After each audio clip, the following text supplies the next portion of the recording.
Lo hago yo ustedes. Mi vecina tiene una capacidad no reconocida y, sin embargo, yo, por ejemplo, que estoy peor, no. Y esto nace básicamente de carácter puramente individualizado, circunstancial, casuística de la materia de incapacidades. Cada caso es un mundo. Se puede tratar en género de enfermedades de gran trascendencia social, como es el caso, pero después individualmente repercuten de una manera individualizada. ¿Qué significa esto? Que cada caso agota su trascendencia en el concreto supuesto que le toca al juez lo social o después a la sala enjuiciar. Y después se da también una circunstancia que es que ni más ni menos algunos abogados sin grandes prejuicios morales, obligan, como digo, con gasto de tiempo y de dinero a sus clientes a acudir al Tribunal Supremo. Todo lo que tiene que ver con la materia de incapacidades no se puede llevar al Tribunal Supremo porque se trata de cuestiones, como digo, en los que se valoran exclusivamente los hechos a los efectos de una incapacidad, pero desde la perspectiva concreta y singularizada de una persona. A veces el Supremo, en materia, por ejemplo, de limitaciones auditivas o de limitaciones visuales, ha establecido criterios generales. Pero todo lo que se refiere a la fibromialgia, a la fatiga crónica, al síndrome químico múltiple, no se puede llegar nunca al Tribunal Supremo, de tal manera que si algunas veces algún letrado, como digo, sin escrúpulos, intenta hacerlo, que ustedes sepan que eso representa para ustedes pérdida de tiempo y de dinero. ¿Qué quiero decir con esto? Que básicamente la materia de incapacidades se resuelve en primera instancia por juez de lo social, y si no, en su caso, de forma extraordinaria, por las salas de lo social. Por eso, nada de acudir al Tribunal Supremo cuando se trata de este tipo de cuestiones. También esta materia, además del problema que se refiere a su especificidad, como incapacidad, tiene evidentemente rasgos diferenciales desde la propia perspectiva de su trascendencia funcional y sobre todo en no encontrarse dentro de lo que son los listados al uso. No se encuentra dentro del listado de lesiones permanentes o invalidantes. ¿Qué quiere decir esto? Que como poco hay que solicitar la incapacidad permanente parcial, pero claro, este tipo de dolencias no admiten, por su gravedad, por su intensidad, el reconocimiento de una incapacidad permanente parcial porque la persona o está enferma o no está enferma. Se trata de dolencias, y estoy hablando de las carencias, tomen buena nota, porque muchas de ellas son perfectamente subsanables, y yo estoy hablando exclusivamente desde la perspectiva legal, pero en definitiva representa la misma situación de anomia y de abandono en la que ustedes viven desde el punto de vista de las instituciones, de la que hablaba antes el doctor Fernández Solá, pero pienso que tampoco están dentro de la lista de enfermedades profesionales. Algunas de las sustancias sí, pero la enfermedad no está propiamente listada. Esto se resolvió ya en el año 2001, una sentencia de 10 de enero del TSJ, en aquel caso una sentencia del TSJ de Cataluña, en donde precisamente un supuesto de fibromialgia que era posinfeccioso porque una persona que había viajado a Miami había contraído esta enfermedad en virtud de la picadura de una garrapata, sin embargo se entendió que no se trataba de una enfermedad listada. Entonces, sin perjuicio de que se justifique que se trata de una enfermedad no profesional, sino enfermedad del trabajo, es decir, accidente del trabajo, no es una enfermedad listada. Resumiendo, no es una enfermedad que está dentro de la lista de enfermedades profesionales, de tal manera que lo que tienen que justificar, en su caso, el letrado que le represente o que les asista, es que hay una vinculación con el trabajo. Se trata de probar la relación de causalidad con el trabajo. Pero también tiene un inconveniente porque se trata de una relación exclusiva. ¿Qué quiere decir esto? Estaban ustedes antes hablando del virus de Steinbach, por ejemplo.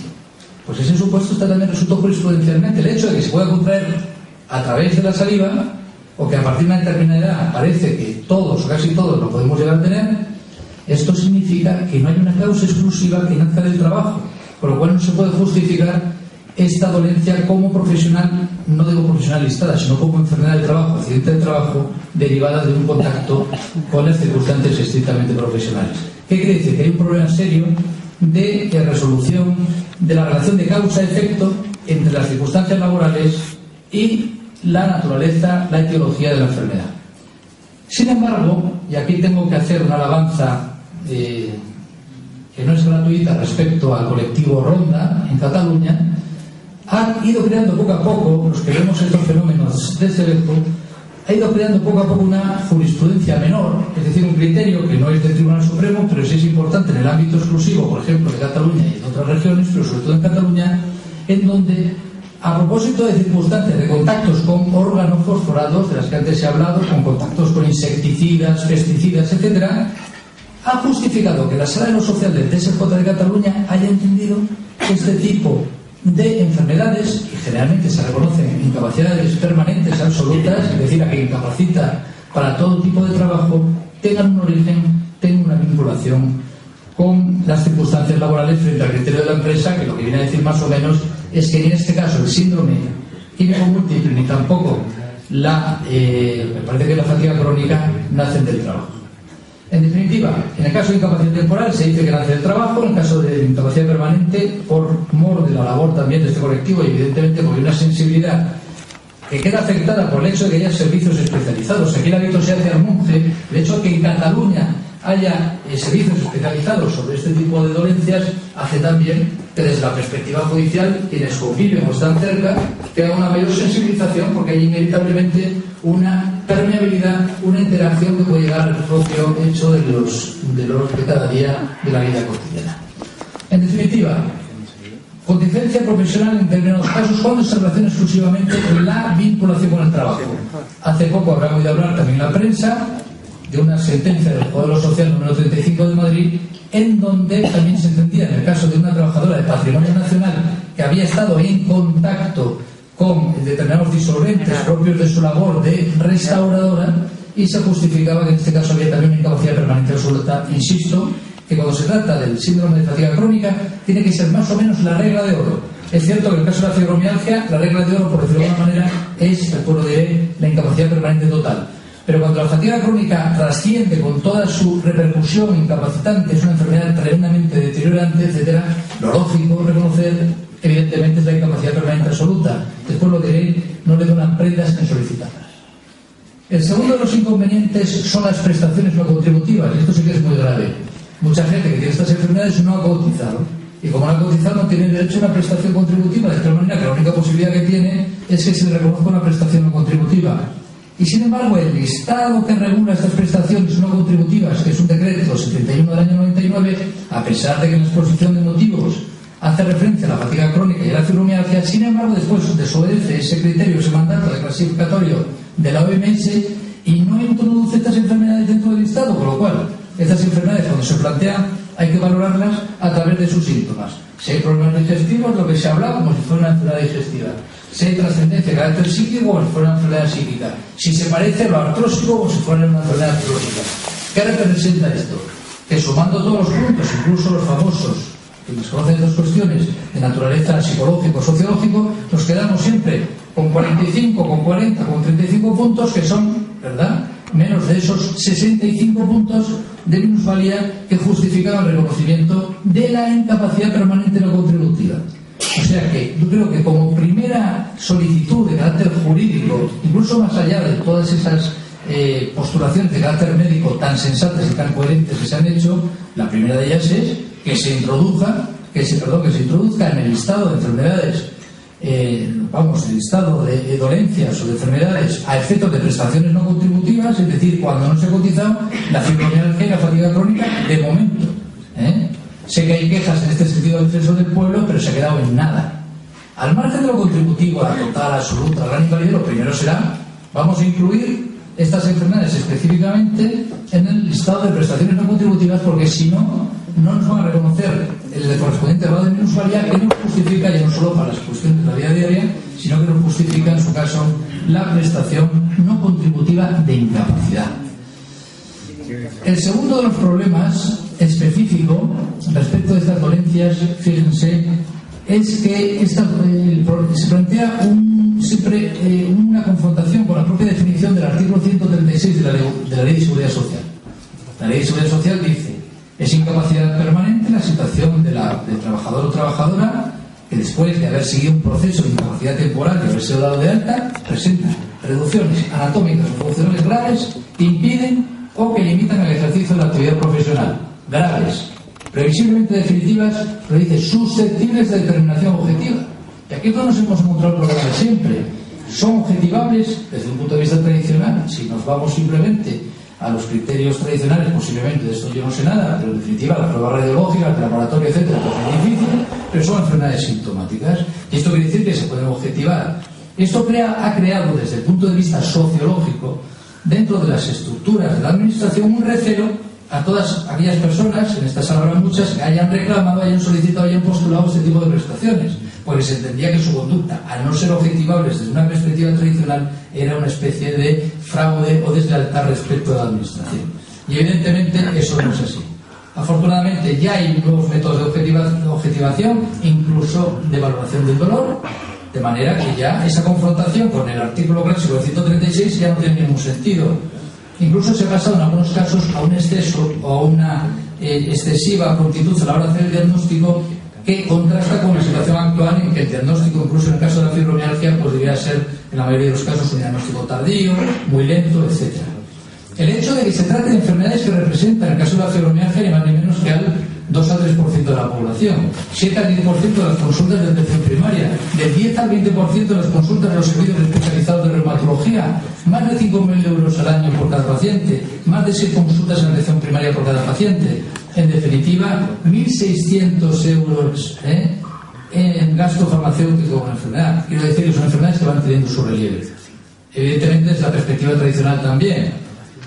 El hecho de que figuras pues simbólicas, como puede ser el caso de Cher, que ustedes conocen, la famosa actriz norteamericana, italo-norteamericana y cantante, el caso de Kay Jarrett, que es un delicado pianista de jazz, para que no le conozca, el caso de Sinéad O'Connor, ¿se acuerdan? La irlandesa que se hizo famosa, entre otras cosas, además de por su talento, por haber quemado las fotos, haber roto las fotos del Papa. Todas esas personas tienen fatiga crónica, fibromialgia, y esto tiene evidentemente una repercusión internacional importante también, de la que todos, yo me incluyo, porque soy sensible a estos problemas, nos beneficiamos. ¿Qué representa esto? Que el debate ha cambiado.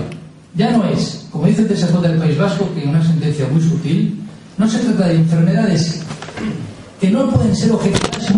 ¿Cómo pueden ser objetivadas? En definitiva, el debate ahora es: ¿son objetivables? Lo que pasa es que la forma tradicional de objetivarlas no es la adecuada.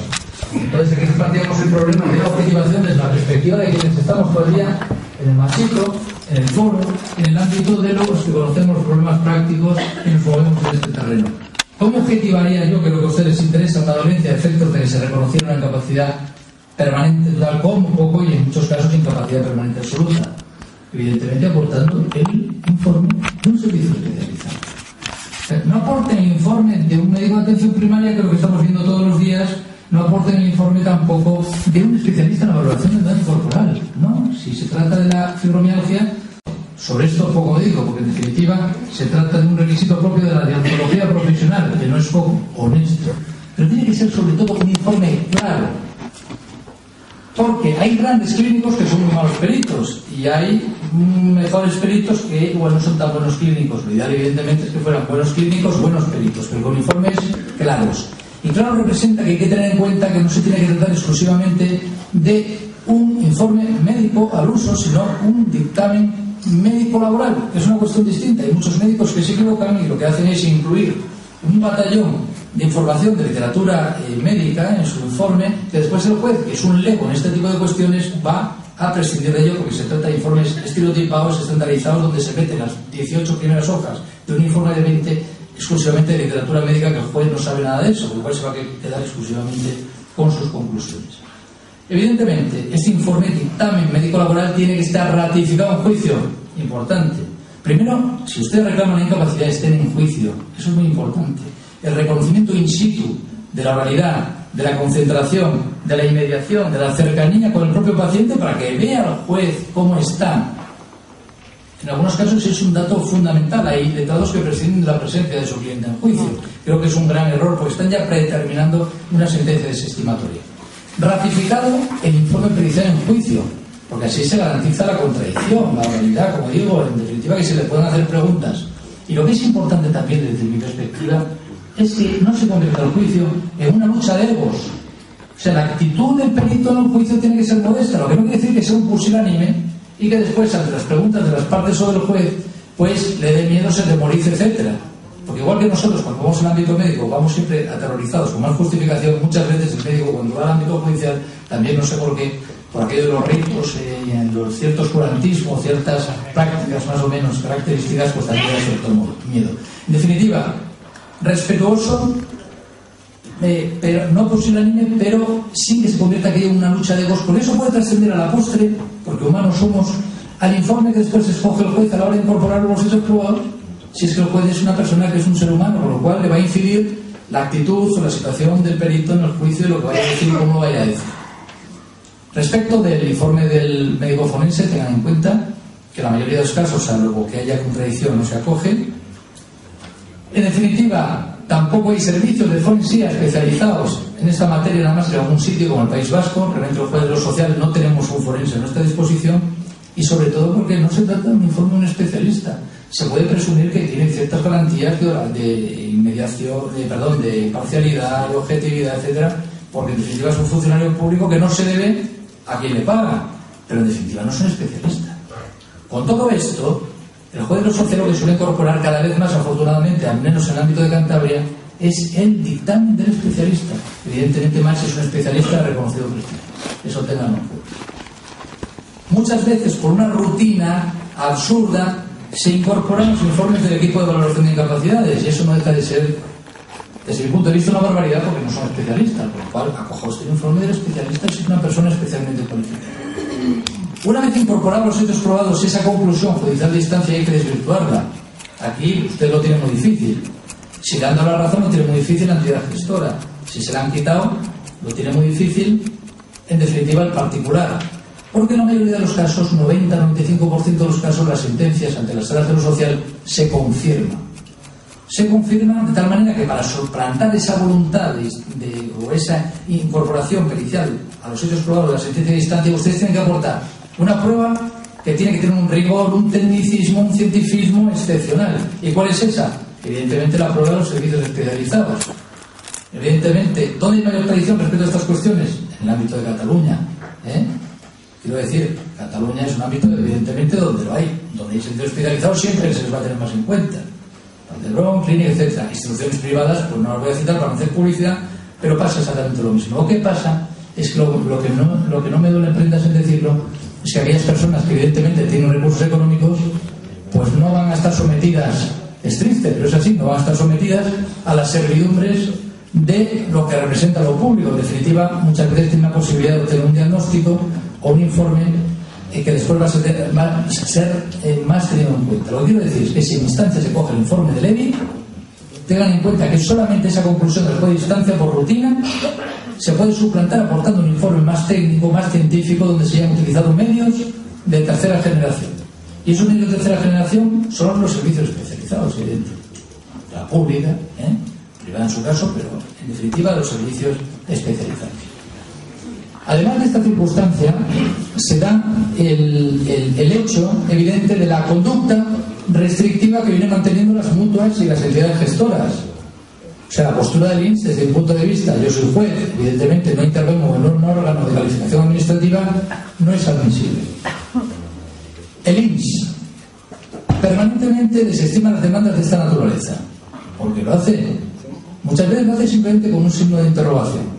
Pero en definitiva, sepan ustedes, por ejemplo, que hay un manual que usted está a su disposición en Internet, que es el manual de valoración del daño corporal para los médicos de atención primaria, en donde este tipo de enfermedades están infravaloradas, sobre todo la fibromialgia.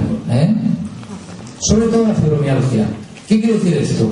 Que lo que son criterios tradicionales, como el hecho de que esté objetivada, como el hecho de que se utilicen analgésicos o la dosis que se utilice, como el hecho de que exista una dolencia psíquica asociada, que puede ser una distimia, que puede ser una depresión mayor, desde la perspectiva del INS no tiene ninguna virtualidad ni ninguna efectividad, y no deja de ser sorprendente. Como dice precisamente que no hay ninguna circunstancia de carácter psíquico, una personalidad psíquica asociada a la enfermedad, porque hay personas que tienen un umbral de la enfermedad psíquica mayor, aunque su enfermedad física es mayor, mientras que otras, su enfermedad física es menor y lo tienen menor, pues en definitiva lo que vienen haciendo es minusvalar este tipo de incapacidades. De tal manera que solo en situaciones de verdadera trascendencia funcional reconocen la incapacidad permanente. Y la incapacidad temporal solamente en situaciones también de urgencia y por periodos muy cortos. Respecto de las mutuas, pues algo mismo está sucediendo. Les remito, por ejemplo, a un trabajo publicado también en el ámbito de Cataluña por ASEPELLO. La mutua dice, o todas las mutuas dicen, incapacidad temporal muy poquito tiempo, solamente en situaciones de urgencia y especialmente deteriorantes, cuidado cuando lo que está comprometido es una reclamación en materia de accidentes de tráfico o una prestación no contributiva,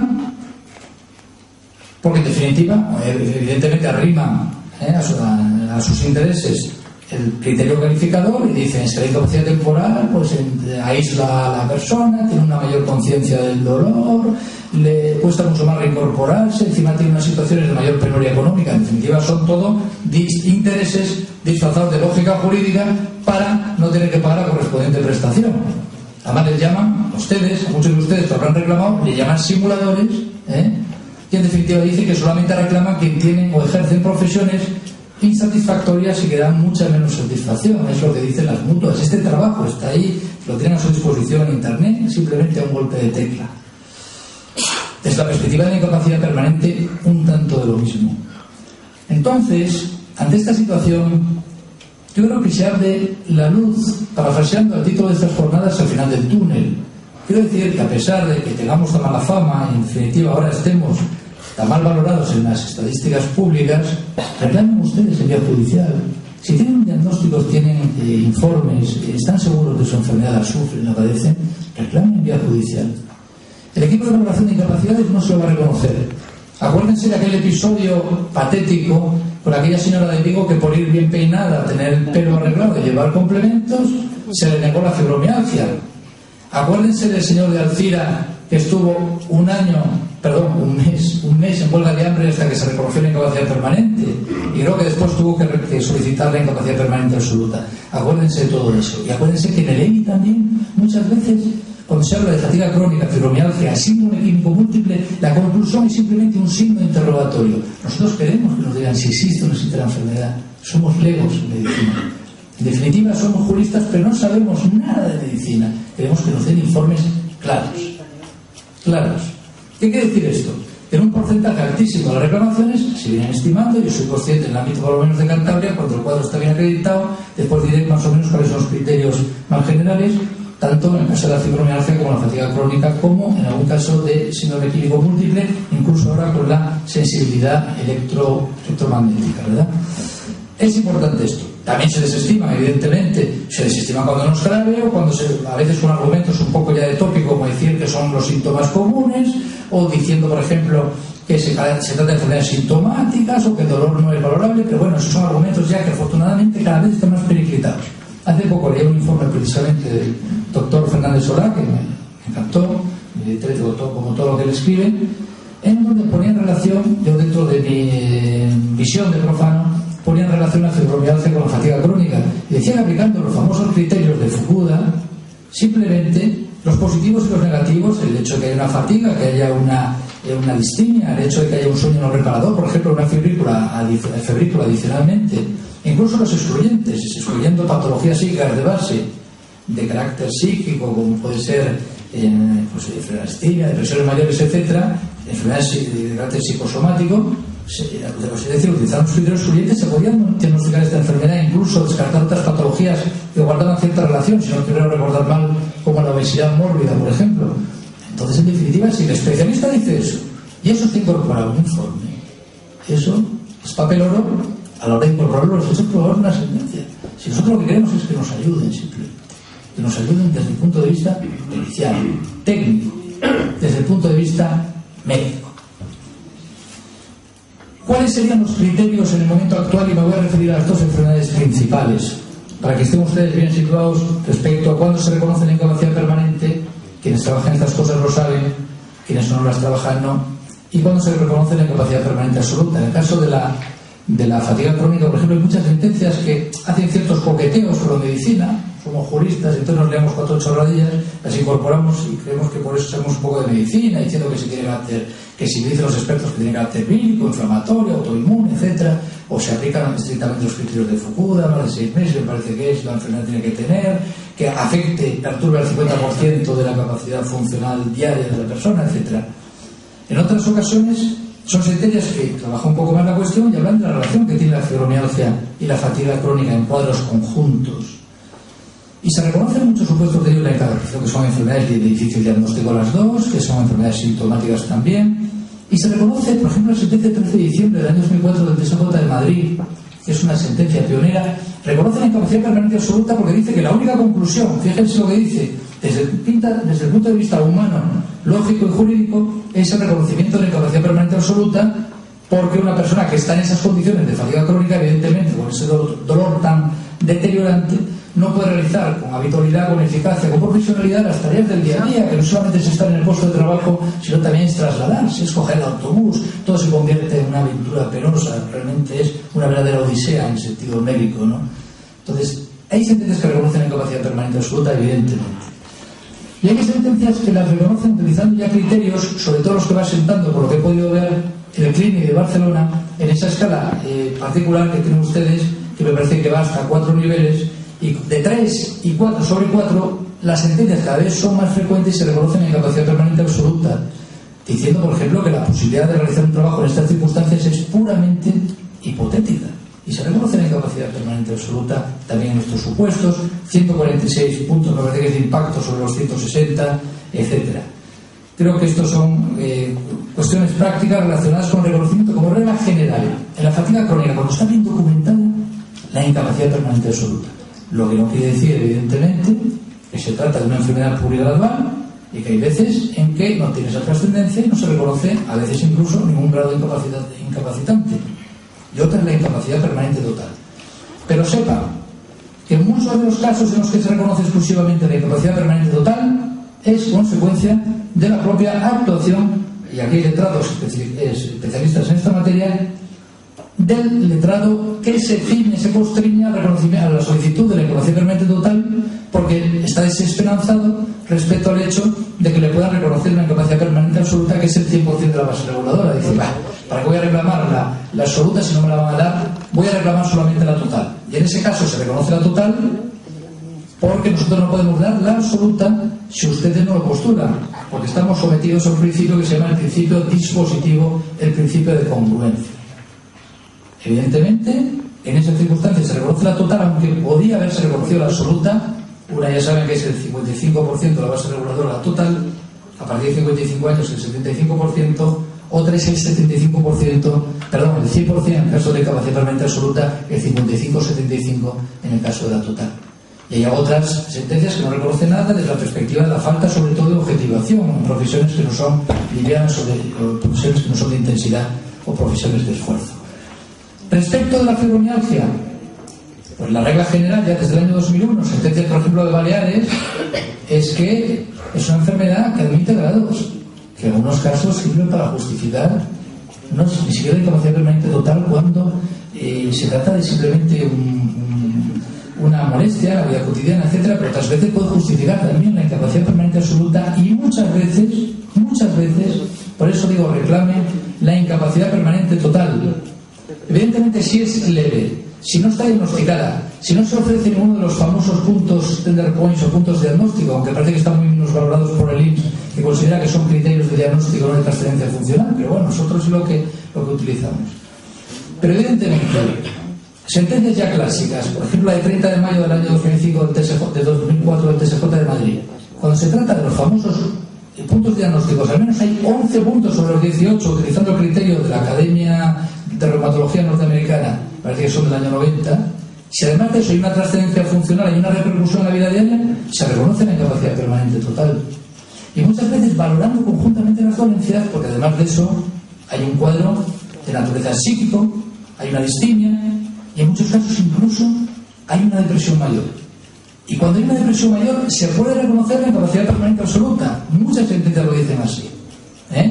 Incluso con menos de los famosos 18 puntos, con 15 puntos, un cuadro conjunto donde hay todos esos síntomas, todas esas manifestaciones, enfermedades, no sé cómo se califica, de la propia dolencia, el colon irritable, la distimia, la depresión, sobre todo la depresión mayor, dolencias de otra naturaleza, pero que concurren en un cuadro conjunto, como el estado físico no es susceptible de ser valorado individualmente, justifican también la incapacidad permanente absoluta.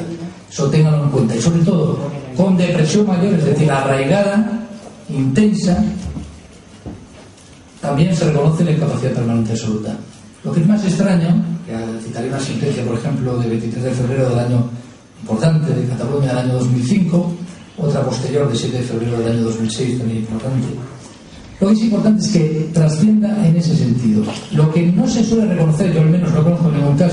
podrán desmentir los compañeros, es el supuesto de la gran invalidez, que es aquella persona que necesita para realizar los actos esenciales de la vida, el vestir, el comer, etcétera, la ayuda de una tercera persona. Al menos no se suele solicitar con este tipo de dolencias individualizadamente, y cuando se solicita es con un conjunto de dolencias, al menos de la misma entidad, y en ese caso a una sentencia se ha reconocido la gran invalidez. En concreto creo recordar una sentencia de febrero del año 2003 del TSJ de la Comunidad Valenciana. Pero no solamente, y con esto acabaré, no solamente desde la perspectiva de las incapacidades permanentes, piensen ustedes, pero todas estas cuestiones afectan a la propia dinámica del contrato de trabajo.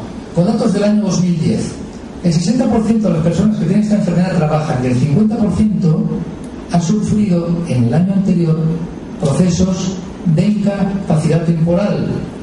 ¿Qué supone esto? Que en el 15% de los casos aproximadamente, y siempre con los recelos que supone la estadística, pues sí que se ha dicho que es la mayor, ¿no?, de las mentiras, significa que prescinden de su propio puesto de trabajo en una decisión que toman motu propio, que es lo más doloroso, y en algunos casos conforme a una ética propia de un sistema egoísta, capitalista del empresario. Porque en definitiva un empresario no resulta rentable desde el punto de vista económico a un trabajador que tiene una enfermedad de estas características, con lo cual prescinde del contrato.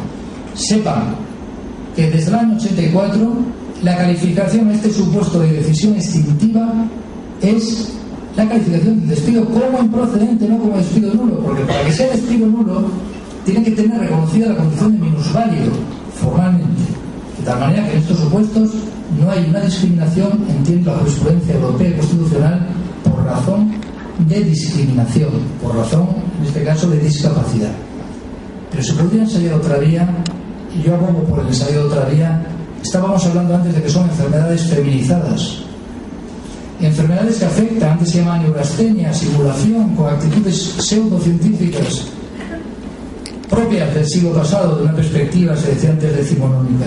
Si tomamos ese dato estadístico desde un punto de vista de discriminación directa de la mujer, no hay discriminación por razón de discapacidad, pero sí hay discriminación por razón de sexo, lo que puede suponer que el despido sea nulo y que obliga a la reincorporación obligada al empresario. Evidentemente es una posibilidad. Hay que intentarlo, apoyar evidentemente el dato estadístico. Fíjense que aquí es importante la razón de sexo también. Son a veces instintos también disfrazados de lógica o de conciencia de la propia condición femenina o masculina. La mayoría de las magistradas, por ejemplo, que revocan sentencias, la mayoría de los magistrados o magistradas que revocan sentencias son, curiosamente, hombres. No me duele prendas decirlo, pero son hombres. ¿Por qué? Porque hay en la mayoría de los casos, una mayor implicación emocional y también física con la propia enfermedad. Nos parece posiblemente algo más lejano. En definitiva, lo que no puede impedir estas enfermedades es el acceso al trabajo, la promoción laboral. En este sentido hay sentencias importantes, pero por ejemplo nos sorprende alguna norma foral en Navarra respecto al decreto de la Policía Foral Navarra. Se impide a las personas que tienen fibromialgia o fatiga crónica el acceso a sus cuerpos de policía, lo que puede parecer lógico desde una perspectiva general, pero no lo es tanto. Y desde la perspectiva de la Ley de Prevención de Riesgos Laborales, el puesto de trabajo tiene que adaptarse a las condiciones de la persona que tiene este tipo de dolencias. Obliga el artículo 15, el artículo 25 de la Ley de Prevención de Riesgos Laborales. Es, como enfermedad feminizada, un supuesto de discriminación positiva exigido por la propia Ley de Igualdad, la Ley 3 del año 2007. Esto, en definitiva, dentro de una perspectiva de eso que con palabra un poco ampulosa en los últimos tiempos se ha llamado perspectiva de género, mainstream, etc. Ustedes tienen una ley aquí en Andalucía importante, sin duda, que es la Ley 12 del año 2007, cuyo artículo 41, si no recuerdo mal, dice que tiene que haber una especial atención respecto de estas enfermedades feminizadas. Y habla en concreto de la fibromialgia y habla en concreto también de la anorexia, como enfermedades básicamente femeninas. Acabando ya, hay sentencias que resuelven este tipo de cuestiones, pero son muy escasas. Algunas desestimatorias. Por ejemplo, les citaría una de una trabajadora en Chubachús, en Barcelona, que solicitó el turno de día, se lo reconoce la empresa, pero sin embargo ya tenía un sueño no reparador por un cuadro de fatiga crónica y también de fibromialgia, pero lo que pretendía era entrar a las 6 de la mañana en vez de salir a las 10 de la noche. Y parece que desde la perspectiva de la propia enfermedad parecía más efectivo que en vez de madrugar, por decirlo de alguna manera, tuviera un turno de tarde. O un trabajador, por ejemplo, en la biblioteca central de Valencia, sentencia del TSJ de Castilla y León de 21 de diciembre del año 2005, en donde se le negó el cambio de turno de trabajo porque él decía que no tenía, dada su fibromialgia, posibilidades de contacto con la gente ni de socialización.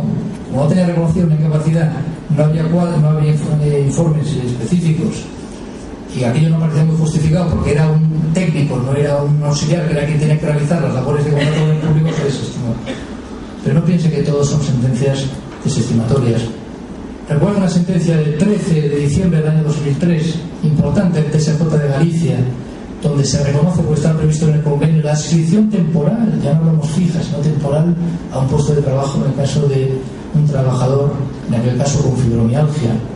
Una sentencia del 29 de noviembre del año 2002 del TSJ, en este caso era la Sala de lo Contencioso Administrativo, no todos son sentencias del ámbito laboral, sino de lo contencioso administrativo de la Audiencia Nacional, en donde a propósito de la reclamación de un policía se estima la demanda subsidiaria, no la principal, que es la incapacidad, pero sí la subsidiaria. Es una sentencia que ha tenido gran predicamento, gran aceptación, pero sí la subsidiaria, que da el pase a esa situación específica que estos funcionarios tienen de segunda actividad. ¿Qué he querido decir con esta visión a vista de pájaro, a bola pluma?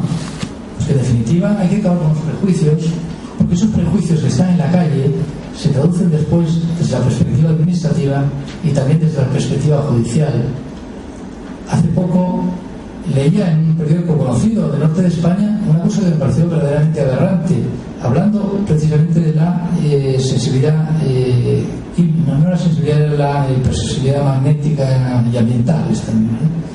Decía que una enfermedad tan insistente, decía, como la licantropía o la posesión demoníaca, decía, fíjense, y esa mentalidad después está en los órganos administrativos y está en los órganos judiciales.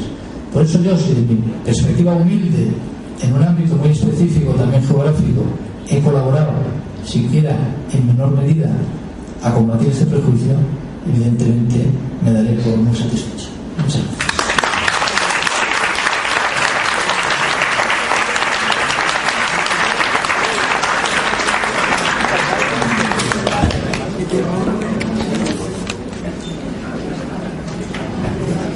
Muchísimas gracias, presidente. Magnífica la conferencia.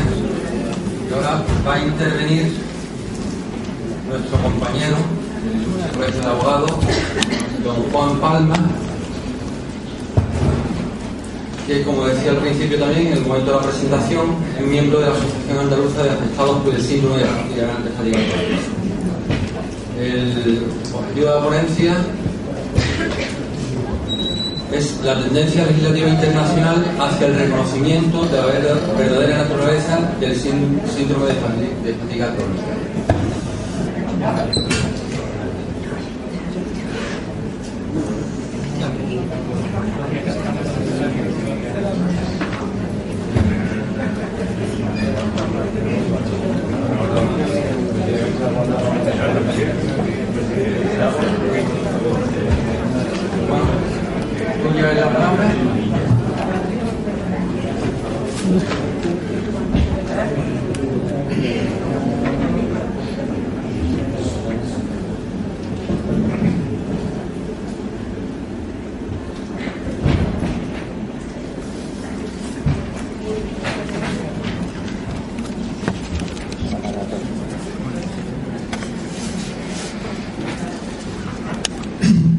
Buenas tardes, compañeros de fatiga.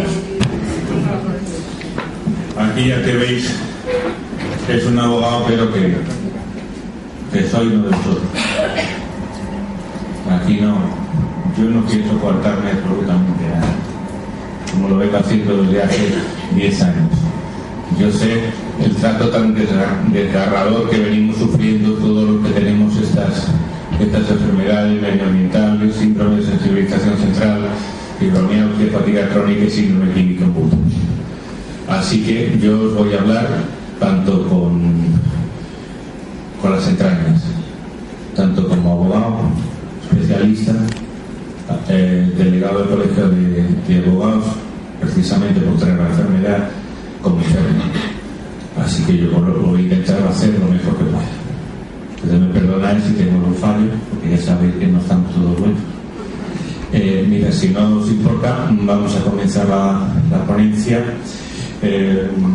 con un pequeño corto, que lo vamos a cortar porque vamos mal de tiempo, que nos han enviado la Asociación de Sanitarios. No sé si sabéis que los sanitarios o enfermeros están reaccionando a ver que la sanidad pública pues no hace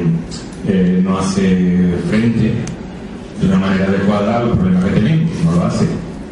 Lo ha dejado en manos de las familias y en manos de las asociaciones, muy poquito hace. Entonces hay enfermeros y vienen un corto y vamos a poner pues unos minutos que es lo más ilustrativo, creo yo, que se puede hacer, de varios enfermos que dan sus explicaciones desde la cama, desde la postración, pero yo me voy a limitar a mi enfermedad porque no creo que tenga autoridad para hablar de fibromialgia, que es el síndrome de fatiga y síndrome químico múltiple. Considero que son enfermedades muy serias, que hay que tener muchísima preparación. Yo voy a hablar de lo mío, que llevo 20 años, a nivel de legislación europea, español. Así que cuando quieras, si no te importa, el vídeo lo habréis visto muchos vosotros, es el marrón y la goma, pero lo importante es que ilustrar un poco lo que dicen los enfermos, para que veáis que esto de raro no tiene nada, es mentira. España está incumpliendo, ya lo veremos después en la ponencia, está incumpliendo la legislación europea. Hay una enciclopedia que dice cuáles son las enfermedades raras en la legislación europea y España incumple. Igual que incumple la CI10, la OMS. Entonces vais a ver una serie de enfermos que están postrados en la cama y con independencia de donde vengan, la enfermedad es la misma en todas partes, pues me va a servir de introducción, ¿vale? Gracias. Cuando quieras.